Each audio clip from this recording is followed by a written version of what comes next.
ഏശയ്യ 43:25 പറയുന്നു, നിന്റെ പാപങ്ങൾ തുടച്ചു നീക്കുന്ന ദൈവം ഞാൻ തന്നെയാണ്. പാപികൾക്ക് വേണ്ടി കുരിശിൽ തൻ്റെ ജീവിതം സമർപ്പിച്ച കർത്താവ് നമ്മെ ഇന്ന് ഓർമ്മിപ്പിക്കുന്നത് സകലരുടെയും മർത്യനാണ് അവിടുന്ന്. സകലരുടെയും വേദനകൾ എടുത്തു മാറ്റിക്കൊണ്ട് വിശുദ്ധീകരിക്കുന്ന അവിടുത്തെ തിരുമുമ്പിൽ നമ്മെ സമ്പൂർണ്ണമായിട്ടും സമർപ്പിക്കാനായിട്ടാണ്.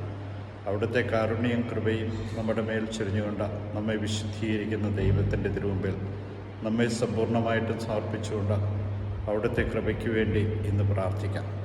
ദൈവം നമ്മുടെ പാപങ്ങൾ തുടച്ചു നീക്കി നമ്മെ ഓരോരുത്തരെയും വിശുദ്ധീകരിക്കുകയും അവിടുത്തെ കൃപകളാൽ നിറച്ച് നമ്മെ നയിക്കുകയും ചെയ്യട്ടെ. ഈ ദിവസത്തെ സമ്പൂർണ്ണമായിട്ട് ഈശോയുടെ തിരുമുമ്പിൽ സമർപ്പിച്ചുകൊണ്ട് അവിടുത്തെ കാരുണ്യത്തിന് വേണ്ടി പ്രാർത്ഥിക്കാം. ദൈവം നിങ്ങളെ അനുഗ്രഹിക്കട്ടെ. നിത്യം പിതാവും പുത്രനും പരിശുദ്ധാത്മാവും അനുഗ്രഹിക്കട്ടെ.